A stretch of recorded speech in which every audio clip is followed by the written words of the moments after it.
kuri wa kabiri mu Rwanda mu rukiko rwisumbuye rwa Nyarugenge i Kigali hari kuburanishwa urubanza ruregwamo abagabo batatu bari muri dosiye y'umuhanzi w'icyamamare nyakwigendera Kizito Mihigo.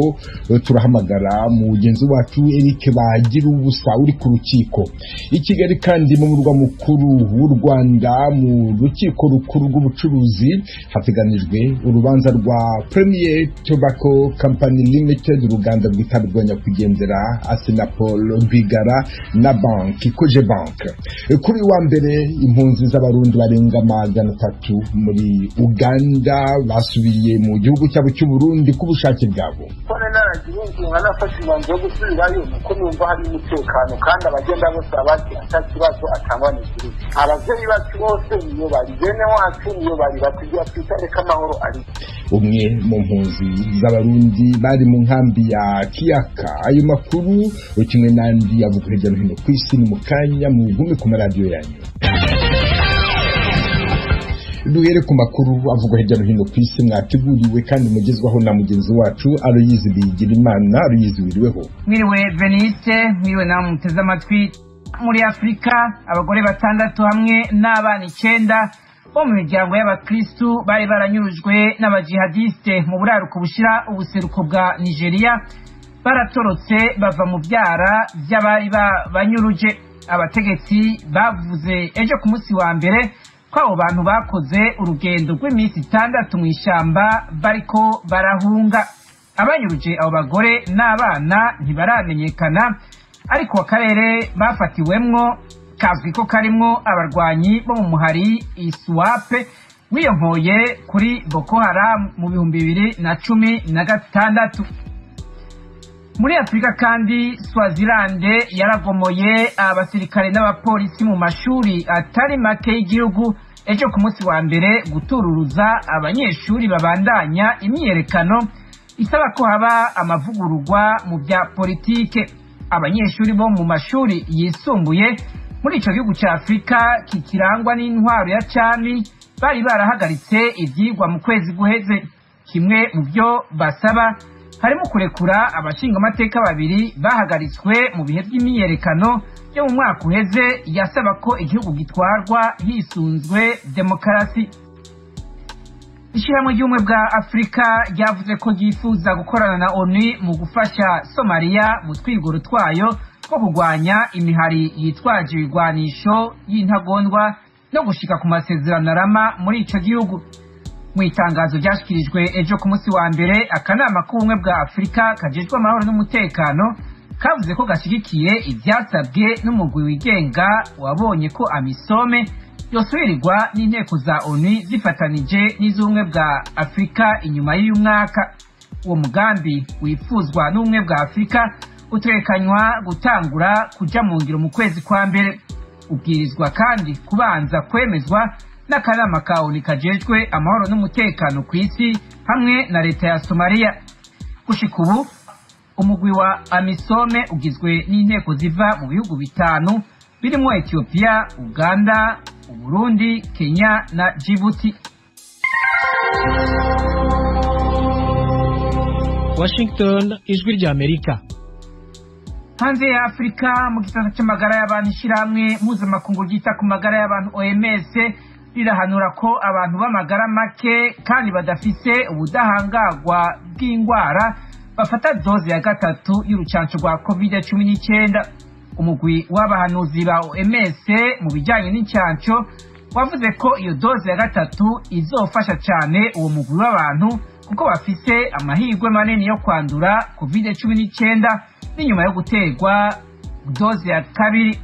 Ikindi cyakozwe ejo ku munsi wa mbere, ihinguriro ry'imiti Merck yo muri Amerika ryasabye leta z'ubumwe za Amerika kwemeza ibinini byaryo byo kuvura abandura COVID-19. Mu gihe ibyo binini byo kwemezwa uba ari umuti wa mbere wo kunywa wa COVID-19 utanguye guhabwa abagwayi bayo. Umusobanuzi w'indimi yatabaye perezida wa leta z'ubumwe za Amerika Joe Biden mu 2008 mu rubura rwa neje muri Afghanistan yarashoboye guhunga ico gihugu hamwe n'umuryango wiwe. Inyuma y'indwi zitari nke yaramaze yinyegeza abatalibani. ibi byemejwe n'ubushikiranganji bwa leta z'ubumwe za Amerika bujejwe imigenderanire n'ayandi makungu ejo ku munsi wa mbere. Inyuma yo guca muri Pakistani, Amani Khalili hamwe n'umuryango wiwe barashoboye kuronswa indege ya leta ya Amerika yabashikanye i Doha muri Katari, ahari ibihumbi by'impunzi zahunze Afghanistani ziriko zirakorerwa amadosiye n'abategetsi ba Amerika bajejwe igisata c'abimukira. Mu mwaka wa 2008 Khalili yakora nk'umusobanuzi w'indimi ku basirikare ba Amerika bagwanira mu kirere, igihe senateri Joe Biden hamwe n'abandi bagenzi we babiri bari kumwe, Chuck Hagel hamwe na John Kerry, bagendera Afghanistan. Igihe indege ya kajugujugu barimwo byabaye ngombwa ko igwa byihuta kubera ibihe bibi by'urubura rwa neje. Uwo munya-Afghanistan Khalili yaciye yifatanya n'abasirikare bagiye gutabara baja mu misozi iyo ndege yaguyemwo kugira bashobore kubarokora.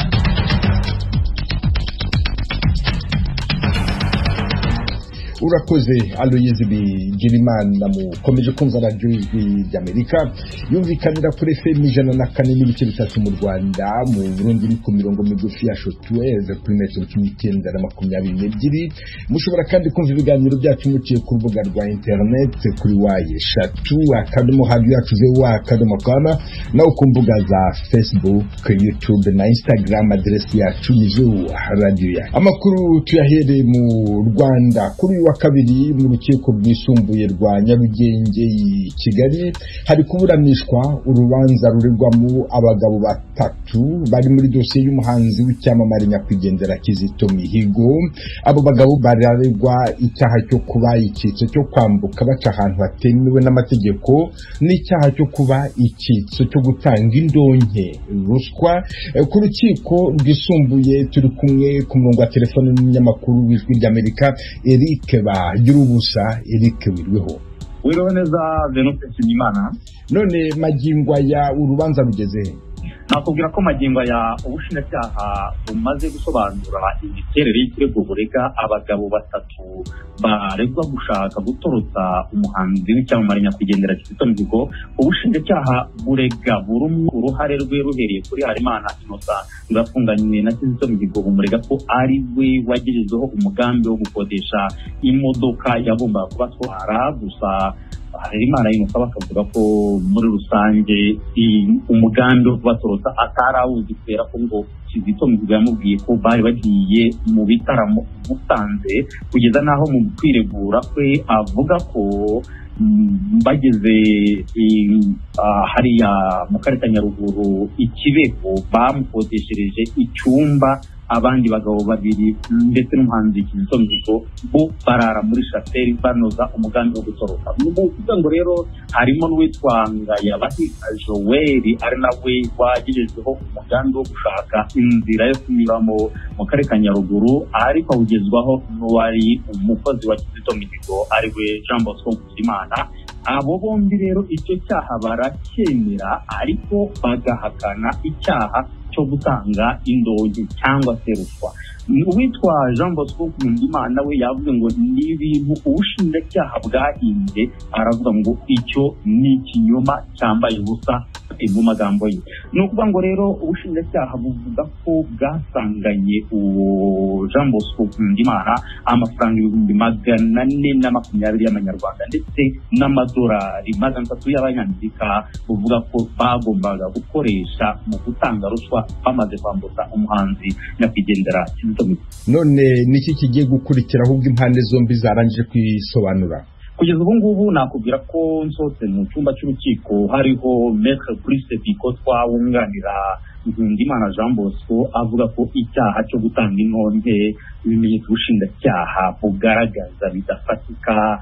Nkakubwira ko rero nyuma n'amara kugira icyo asobanura mu rwego rw'amategeko ko yunganira Jean Bosco Nkuzimana wari umukozi wa nyakwigendera Kizito Mihigo, ubushinjacyaha bushobora gusubirana ijambo noneho bugasaba ibimenyetso, bugasaba ibihano kuri aba bagabo bombi baregwa gushaka gutorotsa umuhanzi w'icyamamare nyakwigendera Kizito Mihigo. Eric Bagirubusa, watwibutsa muri make icyo abo bagabo baregwa ndetse n'igihe bafatiwe? abagabo uko ari batatu bararegwa icyaha cyo kuba igiso mu kwambutsa cyangwa kwambuka banyuze mu buryo butemewe n'amategeko. nkakubwira ko bafashwe mu mwaka w'2020 mu kwezi kwa kabiri, bakaregwa ko bashakaga kwambukanya kugendera Kizito Mihigo no gutanga ruswa muri icyo cyaha. ariko noneho nkakwibuka nanone ko nyakwigendera Kizito Mihigo we yahise yitaba Imana mu mwaka w'2020 mu buryo butavuzweho rumwe, kubera ko inzego za leta zivuga ko yakwiyahuye mu gihe abandi kandi bavuga ko ahubwo yaba yaranigiwe muri kasho za polisi. Eric Bagira ubusa, umunyamakuru w'Ijwi ry'Amerika ku rukiko rwisumbuye rwa Nyarugenge i Kigali. Ikomeza urukurikirane, ndagushimiye cyane kandi nkwifurije akazi keza. Ndagushimiye nanjye Venuste Nshimiyimana kandi nawe ugira akazi keza. I Kigali mu murwa mukuru w'u Rwanda kandi mu rukiko rukuru rw'ubucuruzi hateganijwe urubanza rwa Premier Tobacco Company Limited, uruganda rw'itabi rwa nyakwigendera Assinapol Rwigara na banki Cogebank. Urukiko rwemeye kwakira ubujurire bwatanzwe na Premier Tobacco Company Limited, ruvuga ko bwatanzwe mu buryo bwubahirije amategeko, ko imikirize y'urubanza rwajuririwe iteshejwe agaciro. Rukiza kandi rutegeka ko urukiko rw'ubucuruzi rwakira ikirego cyihutirwa cya Premier Tobacco Company Limited gisaba urukiko kwemeza ko uruhushya rwo kugurisha hoteli iri mu Kiyovu rwatanzwe mu buryo budakurikije amategeko, rugasuzuma ishingiro ryacyo. Urubanza ruteganijwe isaa 9 ku isaha yo mu Rwanda, nk'uko bigaragara ku kibaho kimanikwaho imanza zicibwa n'izisomwa.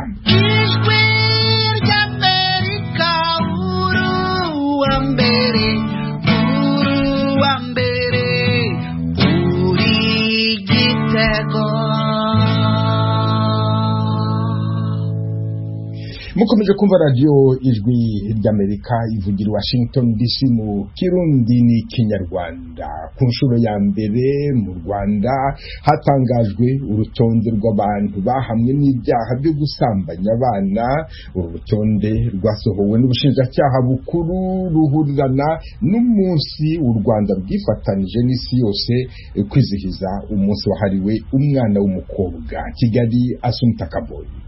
Abantu basaga 300 nibo bamaze gutangazwa ku rutonde rw'ubushinjacyaha bukuru ko bahamijwe ibyaha bishingiye ku gitsina ko gusambanya abana ku gahato. Abasohowe ku rutonde nabahamijwe ibyaha n'inkiko ku buryo budasubirwaho ndetse bagahabwa ibihano. Ubushinjacyaha buvuga ko gutangaza amazina y'ababikoze biri mu mugambi wo guca intege abakora ibyo byaha, dore ko bavuga ko bikomeje kwiyongera.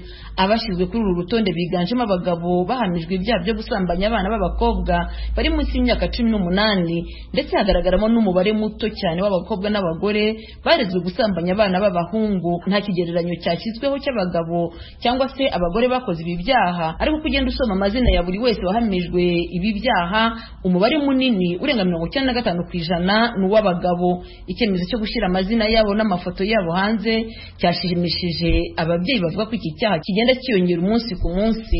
Wenda babashyize ku karubanda hari igihe babitikaho bakagira ubwoba, ariko ayo mafoto y'abo bantu baramutse bayohereje mu tugari, bakoreza mu mirenge, bakoreza mu midugudu, umuntu akaba ari ruhamwa yahohoteye umwana ungana gutya, ifoto ye iramanitse, ukajya bavuga bati uyu nka kwa kundi kuri banki bashyiraho babihemu abantu bambuye banki. Byadufasha n'umuntu wese ajya avuga ati uyu muntu yahohoteye umwana, n'abana bamutinye ashobora gukatirwa imyaka 15 tuvuye.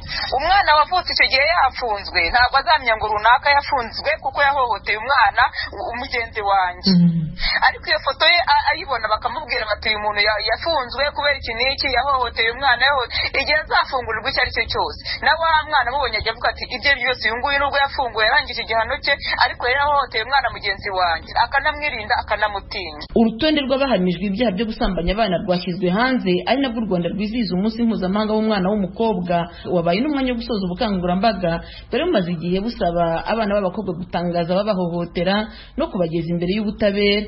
Nubwo abana bahuye n'ihohoterwa basabwa kuvuga babakoreye ibi byaha, usanga abana benshi bafashwe ku ngufu ndetse bagaterwa inda bashukishwa utuntu bikabaviramo kutarega ababahemukiye. Ese ntabwo namureze kuko nta bintu byinshi birenze. Burya uvugishije umuntu akakubwira ati umwana ndamwemera, nzamwandikisha, nzamufasha, uramwihorera. Ntabwo wakiri kujya kumurega, byararangiye. Sinigeze murega.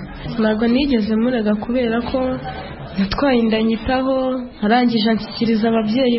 Dore umukobwa nateye inda, nibiba ngombwa ko umwana azaza mu rugo mujye mumwakira. Nanga afunze nawe turangana. Bwana Mwiseneza Claude ufite ishyirahamwe rirengera aba bana baba barabyariye mu ngo zabo, agaragaza imbogamizi ituma abasambanya abana badafatwa uko bikwiye.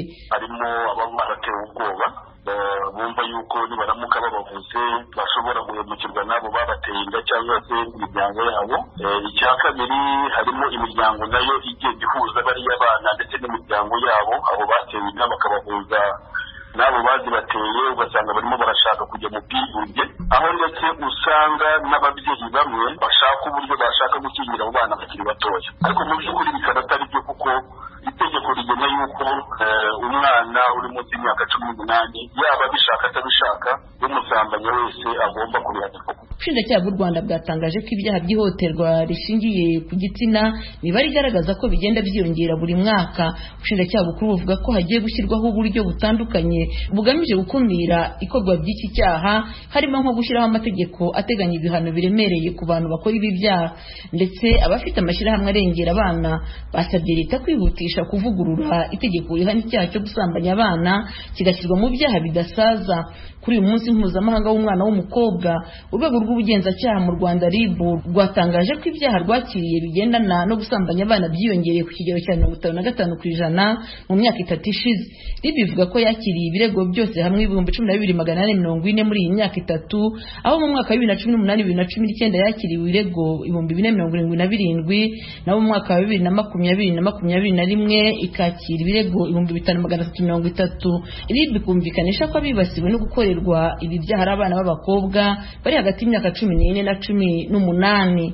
Asumta Kaboyi, Ijwi ry'Amerika, i Kigali. Iyo nkuru mushobora kuyisanga ku rubuga rwacu rwa internet kuri wa eshatu@radio-yacu.com.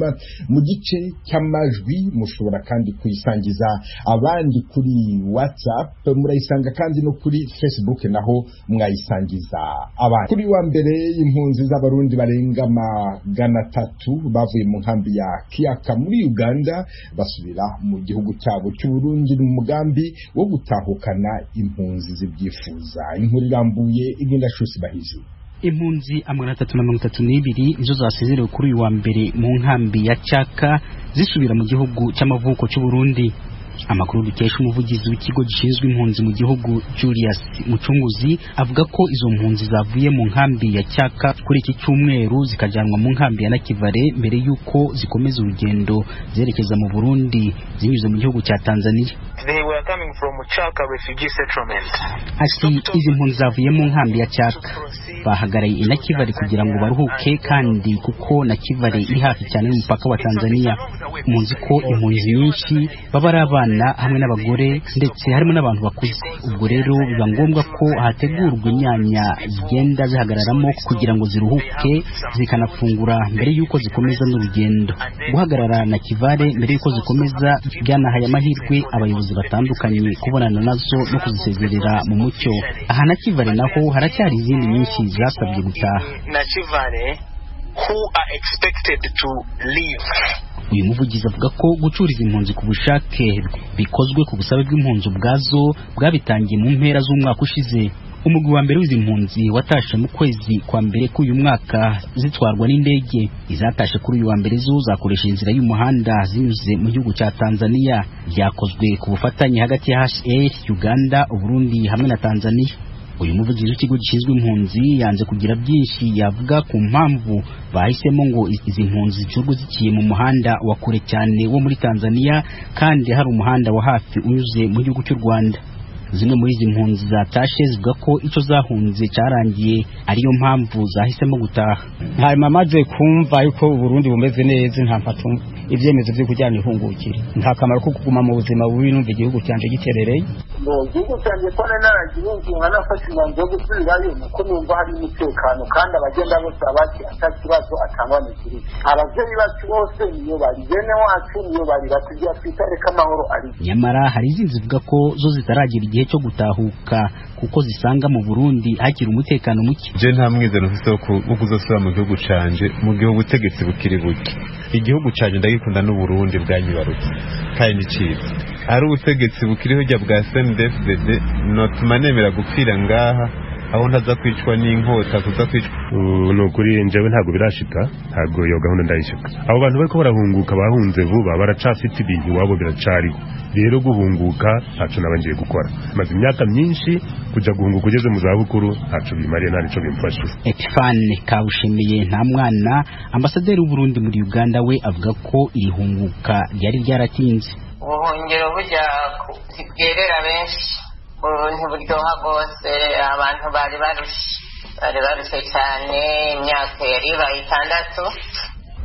Nibaza yuko umuntu wese ahungukira igihe yumva ko umutima we ubimusunikiyemo gikuru ni uko hariho abariko barabitahura ko ari ugusubira ku gihugu cy'amavukiro. Ukurikije imibare ya HCR, Uganda icumbikiye impunzi z'abarundi 51,000 inyinshi ziri mu nkambi ya Nakivale. Hari kandi ziri mu nkambi ya Rukinga, Cyaka, Rwamwanja hamwe no mu mijyi nka Kampala na Mbarara. Iri hunguka ry'abarundi ririmo kuba mu gihe amajana y'abakongomani nabo barimo guhungira mu gihugu. Abahunga binjira baturutse mu duce twa Beni avugwa ibitero by'intagondwa za ADF ku basivile. Imibare ya HCR iragaragaza ko Uganda icumbikiye impunzi 1,400,000. Inyinshi nizituruka muri Sudani y'Epfo zigakurikirwa n'izo muri Kongo mu bwinshi. Ignatius Bahizi, Ijwi rya Amerika, Uganda.